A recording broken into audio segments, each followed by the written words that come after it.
हैं बिहार का, जहां पर तेजस्वी यादव कुछ कह रहे हैं। क्या कह रहे हैं, जरा सुनते हैं। इनके ब्रांड एम्बेसडर हैं जीएसटी के, उनका नाम आया, और अदानी जी के जो बड़े भाई हैं उनका नाम आया है, तो क्या जीरो टॉलरेंस की नीति वहां भी लागू होगी? आप सोचिए, अगर पनामा में लालू जी का नाम आता, हम लोगों का नाम आता, या विपक्षी दलों के कोई और नेताओं का नाम आता, तो क्या से क्या ये लोग कहते, क्या बातें होती।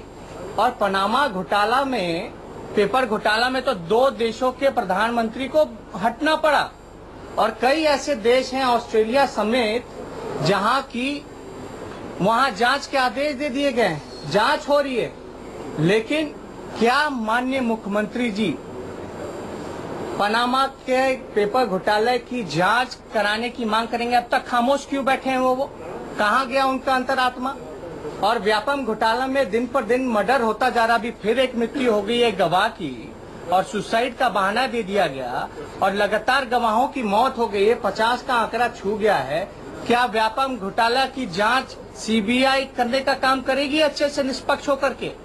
क्या ये प्रधानमंत्री जी खुद मॉनिटर कर करके जो दोषी हैं उस पर कार्रवाई करने का काम करेंगे? ये मेरा सवाल पहला नंबर 1 सवाल है। और इन्होंने नैतिकता की बात की, सिद्धांत की बात की, तो अब इनकी नैतिकता और सिद्धांत कहाँ है?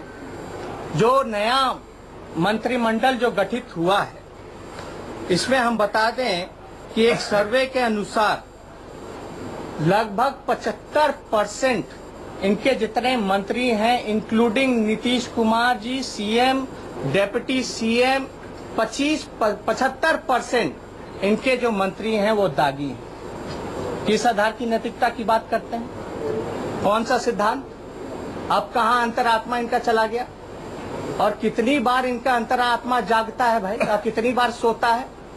ये अपनी सहूलियत के हिसाब से अपनी अंतरात्मा को जगाने का काम करते हैं, अपने शरीर के हिसाब से ये जगाने का काम करते हैं, और अपनी जो वाणी है, जो बोलने का काम करते हैं, उसके हिसाब से, स्वर के हिसाब से इनकी अंतरात्मा जो है वो जागती है। अब अंतरात्मा नहीं जाग रही। किस बात की नैतिकता की बात ये करते थे? तो हमारा ये कहना है कि इनका जो अंतरात्मा है, कौन सा अंतरात्मा है? क्या ये कुर्सी आत्मा है? क्या ये डर आत्मा है? क्या ये लालच आत्मा है? या ये फिर मोदी आत्मा है?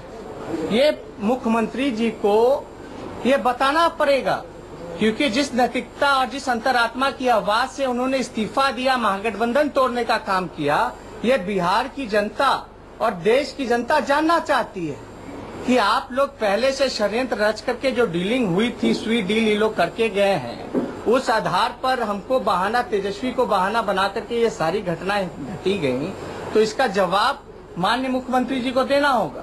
अब 75% अब इनके दागी एमपी हैं, क्या वो उनको किस हैसियत से उनको मंत्री बनाया गया, या फिर से उन्होंने क्यों शपथ लिया गया? क्या उनको दिक्कत हो रहा था? एक नौजवान उनके साथ में डिप्टी सीएम बना हुआ था, 28 साल का, जो ईमानदारी से अपना काम कर रहा था, जो ईमानदार है, उनको तकलीफ हो रही थी उस नौजवान के साथ बैठने में। और सुशील मोदी जी डिप्टी सीएम, जिसपे 5-5 मुकदमा चल रहा है, जो धाराएं हम पे लगी हैं वो उनपे भी लगी हैं, उनके साथ बैठने में बड़ा कंफर्टेबल महसूस कर रहे हैं। ये तो जवाब उनको देना चाहिए, लेकिन अब तक हम लोगों को कोई जवाब नहीं मिला।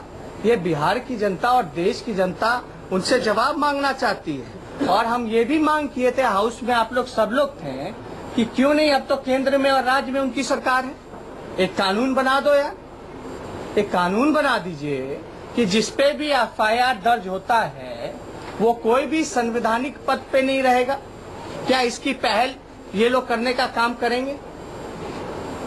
तो हम तो मांग कर रहे हैं, ये लोग तो खाली बोलने के लिए हैं भ्रष्टाचार के खिलाफ, लेकिन असल में ये लोग भ्रष्टाचारियों का साथ देना चाहते हैं, और जो ईमानदार लोग हैं उसको खटगरे में बना करके ये लोग बदनाम करने की साजिश रच रहे हैं। तो ये सवाल तो सब लोगों के लिए जायज है, और बिहार की लोग, सब लोग ये मांग कर रहे हैं कि अगर ऐसा ही है, अगर राजनीति में ऐसे ही चलता रहेगा, तो ये कानून क्यों नहीं बनाया जाता? ये कानून बनाना चाहिए। कौन रोक रहा अब इनको कानून बनाने से?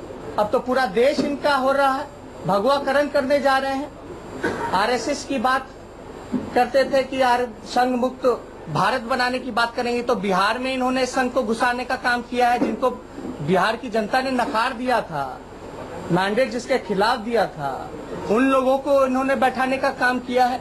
तो ये सारे जवाब माननीय मुख्यमंत्री जी को देने का काम करना चाहिए। और माननीय मुख्यमंत्री जी का आप लोगों ने पीछे देखा होगा, उसमें उन्होंने कहा था कि बड़ा क्रिटिसाइज हो रहा है, बड़े बड़े इंटेलेक्चुअल लोग जो हैं मेरे खिलाफ लिखने का काम कर रहे हैं, और ये जो क्रिटिसिज्म है ये कुछ दिन हमको सुनना पड़ेगा। गलतफहमी में मत रहिएगा मुख्यमंत्री जी, अगर आप सुन रहे हो तो ये जो आपने जो भूल की है, जो पाप किया है, ये क्रिटिसिज्म आपको जिंदगी भर सुनना पड़ेगा। बिहार की जनता हमेशा आपको कोसने का काम करेगी।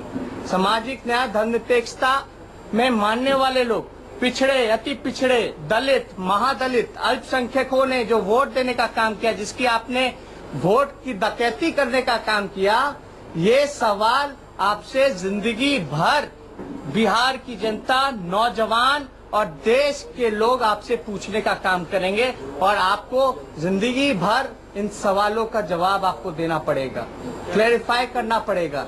ये सारी बातें जो हुई हैं, घटना हुई हैं, सब लोग उम्मीद कर रहे थे कि मुख्यमंत्री जी कुछ बोलेंगे। और जिस दिन हम असेंबली में हम बोल रहे थे, तो उस दिन लाइव जो टेलीकास्ट होता है वो विधानसभा से काट दिया गया।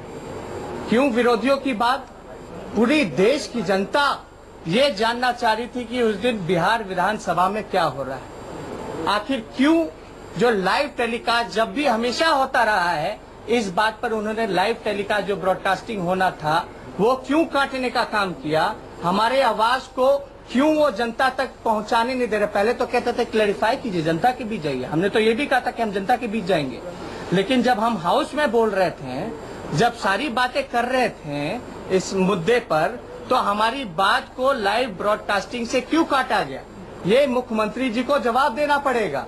और भी कई ऐसे मुद्दे हैं जिनका जवाब हम मांगना चाहेंगे और हकीकत बताना चाहेंगे। मुख्यमंत्री जी ने क्या कहा कि लालू जी और राष्ट्रीय जनता दल के लोग जात की राजनीति करते हैं, और मुख्यमंत्री जी मास की बात करते हैं, मास की राजनीति करते हैं। किस गलतफहमी में आप फिर से लोगों को गुमराह कर रहे हैं?